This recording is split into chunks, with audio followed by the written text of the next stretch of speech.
어제 코로나19 신규 환자는 33만 명대로 전날보다 4만 6천 명가량 줄었지만 주말을 고려하면 확산세가 여전한 상황입니다. 정부는 코로나19 유행이 지난주 정점에 도달했거나 이번 주에는 정점을 찍을 것으로 전망하고 있습니다. 김경우 서울백병원 가정의학과 교수와 코로나19 상황 자세히 정리해 보겠습니다. 어서 오십시오. 네, 안녕하세요. 안녕하십니까? 신규 확진자가 33만 명대로 집계가 됐습니다. 이틀 연속 30만 명대인데요. 정부는 일단 정점 구간을 지나고 있다라고 평가하고 있는데 그렇게 보십니까? 네, 일단 신규 확진자 수 증가 추세는 지난주는 이제 요일별로 차이가 컸습니다만은 전체적인 어떤 규모로 봤을 때 2주 전보다 지금 증가 속도는 그대로 유지가 되고 있다. 그래서 한 283만 명 정도 나왔는데 이것이 지난주에 비해서 한 1.42배 정도 증가한 속도를 보이고 있고요. 네. 또 60세 이상 확진자 수의 경우에도 2주 전에 32만 2천 명에서 이번 주는 이제 50만 4천 명으로 역시 1.5배의 증가를 보이고 있고 또 사망자 역시 이번 주에 이제 1,957명으로 지난주 1,348명에 비해서 1.45배 정도 계속 꾸준한 증가 속도를 보이고 있어서 우리가 이제 정점에 이르기 전에 증가 속도가 조금 속도가 줄어드는 양상을 보여줘야 되는데 아직까지는 그 2주 전에 증가 속도가 계속 이어지고 있다 이렇게 보이고 있어서 이번 주에 갑자기 떨어지지 않는 한 만약에 뭐 완만한 정체를 구린다고 하더라도 감소세로 꺾어지기까지는 조금 좀 시간이 좀 걸리지 않을까 이렇게 좀 예상이 됩니다. 그렇군요. 지금 신규 확진자 추이 그래프를 저희가 준비를 해서 보여드렸는데요.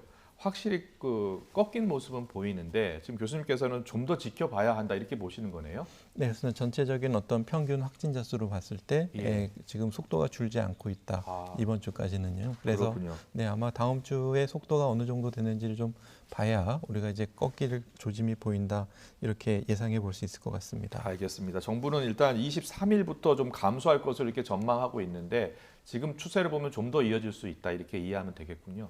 네, 그렇습니다. 이제 증가 속도가 우리가 꺾인다고 하게 되면 우리가 감염 재생산 지수로 부르든 아니면 주간 확진자 증가율로 봤을 때 이것이 이제 100% 미만 1 이하로 떨어져야 되는데 아직까지는 1을 상회하고 있고 지난주 감염 재생산 지수 1.29가 아직까지는 계속 좀 당분간 유지될 것으로 보이기 때문에 결국 이제 감염 재생산 지수를 결정짓는 요인들을 보게 되면은 지금 유행하는 바이러스의 기초 감염 재생산 지수, 바이러스 자체의 전파력, 그리고 인구 집단이 가지고 있는 면역력, 예방 접종을 하시거나 또 아니면 자연 감염이 생겨서 면역력이 생긴다든지 하는 집단 면역력이 하나 또 결정을 하겠고 또 하나 가장 중요한 변수가 사람 간의 접촉이 얼만큼 많았는가가 또 하나 결정이 될 수가 있겠는데 예를 들어서 사람 간의 접촉이 하나도 없었다 그러면은 감염 전파가 0이 되고 우리가 사람 간의 접촉을 절반으로 줄일 수 있다고 하게 되면은 역시 전파 속도를 또 상당히 줄일 수 있는 그런 원리가 될 수가 있겠는데 우리가 감염 인구가 늘어나면서 자연 면역이 증가하게 되면 증가 속도가 좀 감소해야 되는데 그만큼 또 면역력이 늘어난 만큼 사람들 간의 접촉이 조금씩 늘어나면서 자연 감염의 효과가 좀 더디게 나타나는 것이 아닌가 이렇게 좀 조심스럽게 추정해 볼 수 있겠습니다. 그렇군요. 궁금한 것 중에 하나가 감소세로 돌아서게 되면 하루 몇 명 정도의 확진자를 예상하고 계십니까? 네, 지금 이번 주 평균 신규 확진자 수가 약 한 40만 명으로 보게 되면 지금 주간 증가율이 한 1.4배였는데 만약에 증가 속도가 한 1.2배 정도로 조금 줄어들게 되면은 다음 주에 평균 신규 확진자 수가 한 48만 명 정도 보게 되면은 이제 뭐 요일별로 좀 차이가 있겠지만은 그쯤에서 아마 이제 정점을 그리고 감소세가 시작되지 않을까 이렇게 좀 예상해 볼 수가 있겠는데 또 워낙 이제 많은 변수들이 있기 때문에 좀 예측하기 좀 어려운 부분이 있겠습니다. 그동안 오미크론의 특징이 급증했다가 급감하는 그런 그래프의 모습을 보일 가능성이 크다고 하지 않았습니까? 그럼 지금 60만 명대에 올랐다가 지금 40만 명대, 30만 명대로 떨어지고 있는데 이렇게 급감하는 추세가 좀 더 이어질 수 있는 겁니까? 네, 일단은 해외에 비해서는 증가 속도나 감소하는 속도가 좀 완만할 것으로 예상이 되는데요. 그것은 이제 그만큼 우리 국민들이 이제 철저한 마스크 착용이라든지 또 사회적 거리두기 같은 것들이 좀 전파 속도를 좀 줄이는 효과가 있겠고 결국 이 오미크론의 기초 감염 재생산 지수가 10을 상회한다고 보게 되면은 네. 결국 전 국민의 90% 이상이 면역력을 가져야지 우리가 이제 하나도 마스크를 안 쓰고 사회적 거리두기를 안 했을 때 감염 재생산 지수가 1 이하로 떨어질 수 있는 수치이기 때문에 우리가 어느 정도 감염 속도를 좀 우리가 감당 가능할 정도의 확진자 수를 유지하면서 그리고 감염됐을 때 중증화나 사망이 높으실 고위험군들을 보호할 수 있는 전략을 하면서 이 유행을 정점을 낮추고 서서히 끌고 나가는 전략이 매우 중요할 수가 있겠고 아무래도 이제 고위험군을 보호하기 위한 가장 중요한 전략은 이분들에게 감염이 되지 않도록 최대한 감염 전파를 줄이는 노력이 필요한데 그것보다 이제 또 더 중요한 부분이 예방 접종을 특히 이제 4차 접종이라든지 소아 같은 경우에 뭐 12세 이상 소아들은 3차 접종 또 5에서 11세 어린이들의 기초 접종들을 빨리 하면서 접종을 하면서 이제 유행 완화를 이끌어 나가는 것이 우리가 피해를 최소화할 수가 있겠고 또 우리가 감당할 수 있을 만큼의 고위험군의 확진자 수를 조절해야 우리가 충분한 치료약을 제공하고 또 필요한 병상을 준비할 수가 있기 때문에 피해를 최소화하면서 이 유행을 넘기는 전략이 매우 중요하다고 할 수 있겠습니다. 알겠습니다. 그런데 걱정스러운 게 변이 바이러스 출현입니다. 스텔스 바이러스가 우리나라도 그 비중이 26%까지 높아졌는데요. 유럽 같은 경우에 다시 폭증하고 있는 모습을 보이고 있다고 들었습니다. 그게 스텔스 변이 바이러스 때문이라고요? 네, 지금 스텔스 오미크론 변이의 어떤 특성은 잘 알려져 있지는 않지만은 이 BA2라고 불리는 스텔스 오미크론 변이의 어떤 특성을 보게 되면은 기존의 BA1보다 전파 속도가 좀 빠른 것 같다라고 보고 있고 치명률에 비해서는 중증화율이 더 높은 것 같지는 않다고 보고가 되고 있는데 일부 동물 연구에서는 BA2가 조금 더 독성이 강할 가능성도 있겠다고 제시가 되고 있고요. 그리고 이제 어떤 오미크론 하위 이 변이 중에서 BA1에 감염됐던 사람이 충분히 이제 BA2에도 감염에 대한 예방 효과가 있는데 그것은 한 95% 정도, 그러니까 100% 예방 효과가 없고 또 BA2에 한번 감염되셨던 분이 다시 BA1에 감염에 대한 예방 효과도 한 85% 정도로 보고하는 일부 연구가 있기 때문에 물론 이제 그 연구가 틀릴 수도 있겠지만 최소한 재감염 위험이 하위 변이 간에 충분히 일어날 수 있다라는 점을 좀 주의 깊게 봐야 될 것 같습니다. 유럽은 스텔스 오미크론이 우세종이잖아요. 우리나라는 그냥 오미크론이 우세종이고요. 그런데 우리나라도 스텔스 오미크론이 우세종이 되면 다시 또 확진자 수가 늘어나거나 그럴 경우는 없겠습니까? 일단은 몇 가지 변수들이 있겠는데 우리가 이제 예방 접종을 한 상태에서 BA1에 한번 감염됐던 분이 BA2에 대해서 얼만큼 예방 효과가 있을 것인가라는 것이 한 가지 좀 변수가 될 수 있겠고요. 그렇기 때문에 이제 그렇게 빨리 BA2가 확산 속도를 높일 거로 보이진 않는데 하지만 지금 같은 상황에서는 워낙 확진자 수도 많은 상태고 또 우리가 감당 가능한 의료 대응 체계도 거의 한계 상황에 와 있기 때문에 조금이라도 더 고위험군이 많아지고 또 조금이라도 중증화율이 높아지게 되면은 굉장히 우리나라 의료 대응 체계에 큰 치명적인 영향을 줄 수가 있는 굉장히 한계 상황이기 때문에 우리가 BA2의 유행 속도라든지 중증화율에도 굉장히 좀 관심을 가지고 잘 지켜봐야 되겠고 그만큼 우리가 지금은 의료 대응 체계로 감당 가능할 정도로 통제하는 노력들이 매우 좀 중요할 것 같습니다. 알겠습니다. 일반적으로요, 백신 접종 후에 이제 감염이 되면 이른바 슈퍼 항체가 생긴다라고 알려져 있는데 맞는 겁니까? 네, 일단 어느 정도 교차 면역, 그러니까 오미크론에 한번 감염되셨는데 이제 BA1에 감염되셨던 분이 BA2에 잘 감염이 되지는 않지만은 100%는 아니기 때문에 그리고 이제 결정짓는 요인들이 이제 백신 접종력도 하나 있을 것 같고 또 개인의 면역 상태, 얼만큼 면역도가 높으냐에 따라서 면역이 약하신 분들은 백신 면역이든 또 자연 감염을 통한 면역이든 면역력이 좀 떨어지실 수밖에 없기 때문에 그만큼 재감염률이 높아질 수가 있겠고요. 또 한 가지 변수는 이제 노출되는 바이러스의 양이 얼만큼 많으냐에 따라서 우리가 가지고 있는 예방 항체를 넘는 양의 바이러스가 들어오게 되면은 일단 감염 자체는 이제 일어날 수가 있겠습니다. 물론 이제 중증화되는 것은 조금 좀 줄여줄 수가 있겠지만 감염 자체를 막기 어려운 그런 상황도 올 수가 있기 때문에 한번 감염되시고 나서도 우리가 기본적인 마스크 착용이나 거리 두기를 어느 정도 유지하시게 되면은 BA2에 일부 좀 노출된다고 하시더라도 충분한 예방 효과는 있을 수가 있겠는데 약하게 또 재감염될 위험성이 여전히 있다고 할 수 있겠습니다. 그렇군요. 우리나라에서 코로나19에 한 번이라도 걸린 분이 지금 930만 명으로 알려져 있지 않습니까? 조만간 1000만 명을 넘을 것으로 보이는데 우리나라 현재 보고가 좀 나와 있습니까? 재감염률 보고가 어느 정도로 나와 있습니까?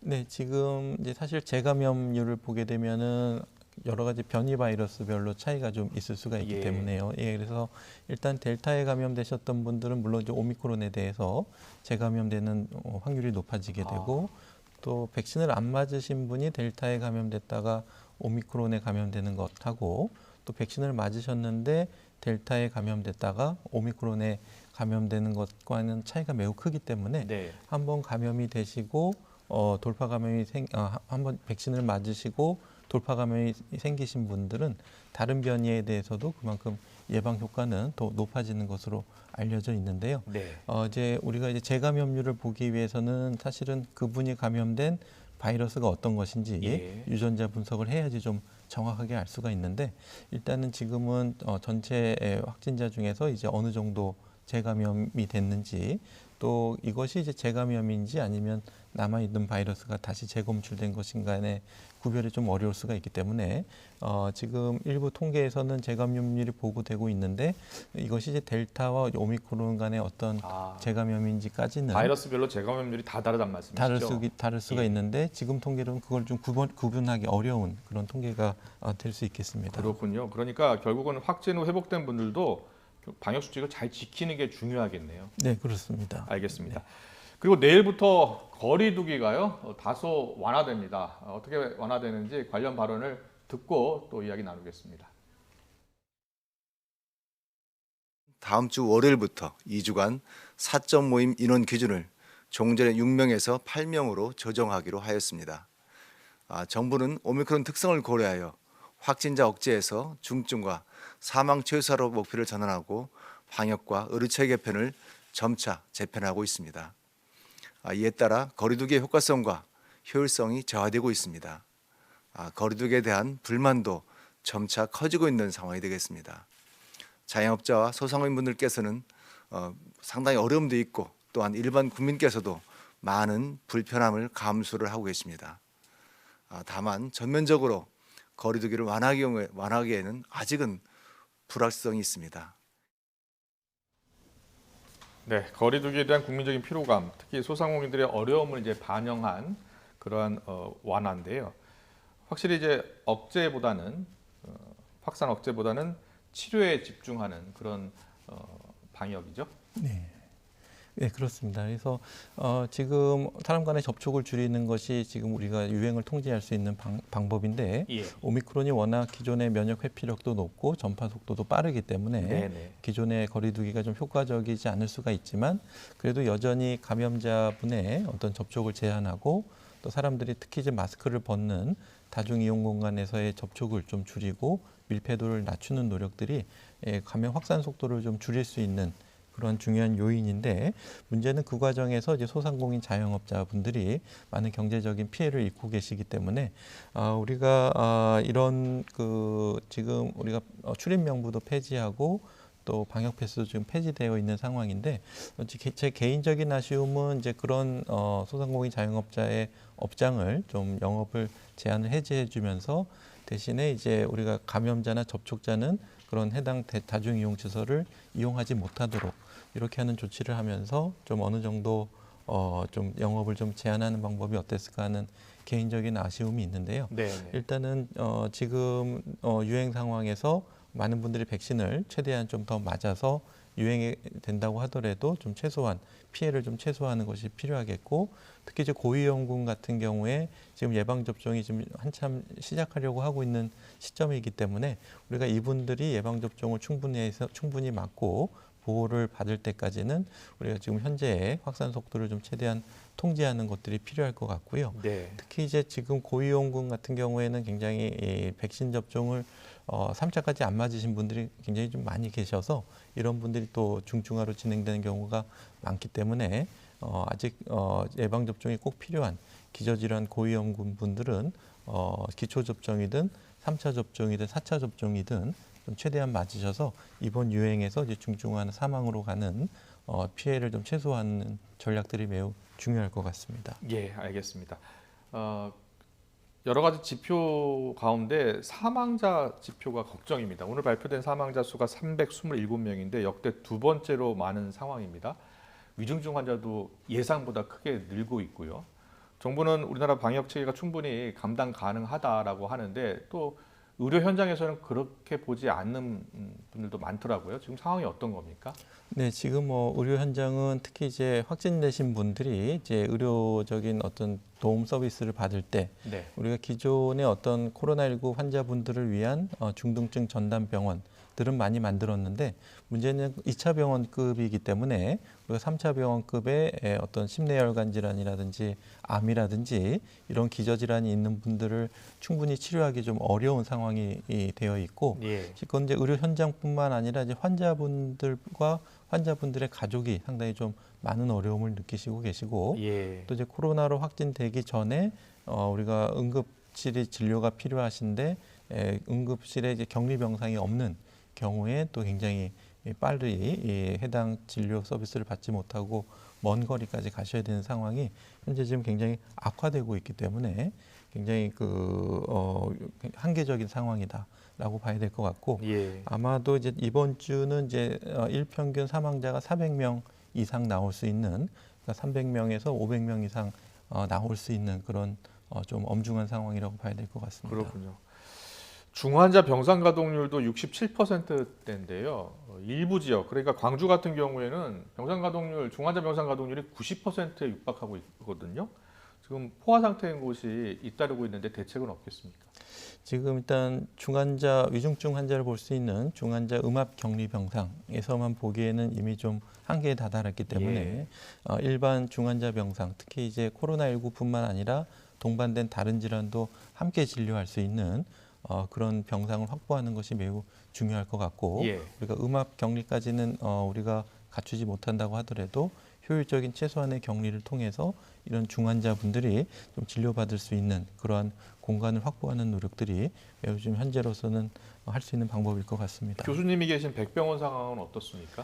네, 저희는 일단은 2차 병원이기 때문에 중증 환자를 진료하는데 한계가 있고 특히 이제 우리가 에크모라고 하는 그런 체외순환 장치를 할 수 있는 전문 인력이나 이런 것이 없기 때문에 또 그런 최중증 환자는 또 다른 병원으로 전원을 보내야 되는데 또 그런 환자가 발생하면은 그런 환자 전원이 또 잘 안 됩니다. 받아줄 수 있는 빈 병상이 없기 때문에 그리고 이제 응급실에 오신다고 하더라도 이분이 다른 중환자 치료가 필요한 경우에도 코로나 확진자를 볼 수 있는 3차 또는 최상급 종합병원에서 진료 여력이 굉장히 부족한 상황이기 때문에 이런 중증 환자의 전원이 2차 병원에서는 굉장히 좀 상당히 어려운 상황이라고 말씀드릴 수 있겠고요. 코로나 관련해서 뭐 검사라든지 재택 치료라든지 또 뭐 중등증 병상을 운영하고 있는데 중등증 병상 운영이라든지 이런 면에 있어서 굉장히 지금 업무량도 굉장히 폭증하고 있는 상황이라고 할 수 있겠습니다. 그렇군요. 환자들이 많이 늘어나고 중증 환자도 늘다 보니까 강제 퇴원 조치가 있다고 하는데 어떤 내용이에요? 네, 일단은 우리가 감염 전파 위험이 좀 떨어졌다고 생각이 되는 중환자분들, 특히 이제 초반에는 한 20일 정도 지나게 되면은 감염력이 떨어지기 때문에 이분들은 이제 음압격리실에 계실 필요 없이 다른 중환자, 일반 중환자실에서 진료를 볼 수 있게 이렇게 하는 조치가 되겠는데요. 근데 20일이 지난다고 해서 다 바이러스가 없어지는 건 아니고 일부 면역이 약하신 분들은 바이러스가 일부 남아 있을 수도 있겠고 특히 뭐 열이 난다든지 활동성이 의심되는 경우에는 의사가 소견을 제출하면은 강제로 전원을 안 해도 되는데 일단은 기본적으로 일정 시간이 지나면 비격리 병상으로 전실해야 되는 그런 상황이 됐는데 그 병상을 이제 제한된 병상을 운영을 효율화한다는 면에서는 장점이 있지만 그 과정에서 이제 기존의 치료의 연속성이 깨지게 되면은 다른 기관이나 다른 의료진으로 전원이 되게 되면은 그 과정에서 좀 위험이 또 증가할 수가 있겠고요. 네. 예, 그래서 가급적이면은 같은 의료기관에서 그 환자에 대한 여러 가지 복합적인 중증 질환을 잘 진료를 연속적으로 할 수 있도록 이렇게 진료 환경 체제를 좀 지원해 주는 것이 이제 좀 중요할 것 같습니다. 그렇겠네요. 예. 재택 치료 환자도 지금 210만 명대라고 하는데요.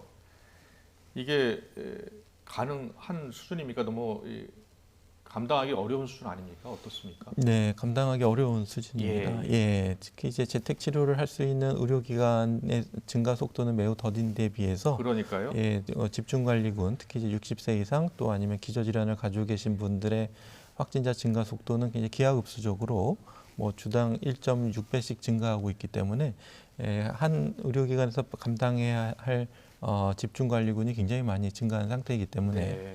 물론 이제 그 중에서는 대부분 이제 3차 접종을 하셔서 그렇게 위중증으로 가는 분은 적긴 하지만은 그래도 그 중에서는 아직도 이제 백신 접종을 안 하셨다든지 여러 가지 질환을 가지고 계셔서 조금 더 특히 이제 먹는 치료제 같은 것을 좀 빠른 처방이 필요하신 분들이 계신데 네. 너무 감당해야 될 환자분들이 많아지게 되면은 다 전화 진료가 불가능한 상황이 돼서 그런 분들의 치료제 투약이 좀 늦어질 수 있는 상황도 좀 생길 수가 있겠고요. 네네. 또 이제 재택 치료 환자분들 중에서 이제 전화 상담으로 또 이제 또 상담이 좀 길어지는 환자분도 필요할 수가 있는데 그런 분들이 이제 많아지시는 상황이 됐고 그런 상황에서는 이제 또 많은 환자분들을 진료하기 어려운 상황이기 때문에 지금의 코로나19 확진자 증가에서 고위험군을 효율적으로 진료할 수 있는 방법은 일단 재택 치료에만 의존하는 것보다는 각 지역 사회에서 주치 선생님들이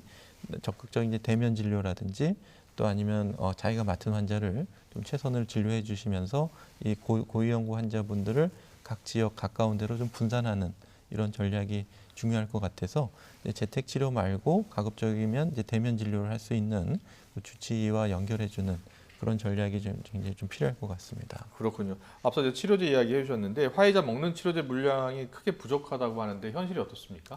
네, 아직 그 수량 자체는 여유가 있지만은 이것이 예. 이제 골고루 이제 분포되기 좀 어려운 측면이 있겠고 네. 또 이제 처방할 때 이제 그분이 이제 뭐 5일이 좀 지났다든지 또 아니면은 중증의 간 질환이나 중증의 신장 질환이 있어서 투약의 금기에 해당되신다든지 또 금기 약물을 또 복용하고 계신다든지 네. 하는 여러 가지 이유 등으로 이제 좀 투약이 좀 제한되는 분들이 계실 수가 있는 상황이 되겠고요. 예. 또 이제 물론 이제 적극적으로 처방을 하면 좋은데 이제 환자분들이 너무 많고 또 치료제를 투약할 때마다 이제 심평원에 그 자료를 이제 등록을 해야 되는데 그런 과정들이 좀 추가적으로 필요한 부분들이 지금 뭐 진행되고 있다고 할 수 있겠습니다. 네. 그리고 정부가 이제 조만간 코로나19 감염병 등급을 현재 1등급인데 2등급으로 낮추는 그런 방향을 검토하겠다고 했거든요. 그럼 우리 일상은 어떻게 달라지는 겁니까? 네, 일단은 기본적으로 지금 팬데믹 감염병의 어떤 진단과 치료에 있어서는 네. 이제 정부에서 지원해 주는 것이 맞을 것 같고요. 그것은 이제 우리나라 국민이 또 해외에 가거나 해외 외국인이 우리나라에 왔을 때도 동일하게 진단과 치료에 있어서 최선의 진료를 해줘야 될 것 같고요. 예. 일단 치료비 면에서는 좀 감염병의 특수한 상황을 계속 고려가 돼야 될 것 같고요. 네. 그다음에 이제 등급을 낮추는 것은 지금 오히려 이제 너무 엄격한 격리 때문에 코로나19 특히 이제 오미크론 같은 경우에 오미크론 자체는 그 위중증 위험이 높지 않은데 다른 동반된 중증 질환에 대한 치료가 지연될 수 있는 상황을 우리가 막기 위해서는 이분들에 대한 엄격한 격리를 좀 해제하기 위해서 감염병 등급을 좀 낮추는 그런 방안이 논의는 되고 있는데 코로나19 자체는 워낙 전파력이 높고 또 치명률도 우리가 무시할 수 없는 수준이기 때문에 예. 굉장히 위중증 중한 감염병이라는 것이 관가되어서는 안 될 것 같고 다만 이분들이 적극적으로 대면 진료를 받을 수 있도록 너무 엄격한 격리는 좀 풀어주는 것이 좀 필요할 것 같습니다. 알겠습니다. 지난주 한때 60만 명대를 기록했던 하루 확진자 규모가 일단 주말을 맞아서 30만 명대로 줄었는데요. 우리 김병우 교수님은 정점 구간을 지나고는 있습니다만 좀 더 확진자 수가 증가할 가능성이 있다. 그래서 개인 방역 수칙을 좀 더 철저히 지켜달라고 당부하셨습니다. 오늘 말씀 여기까지 듣겠습니다. 김경호 교수와 함께했습니다. 고맙습니다. 네, 감사합니다.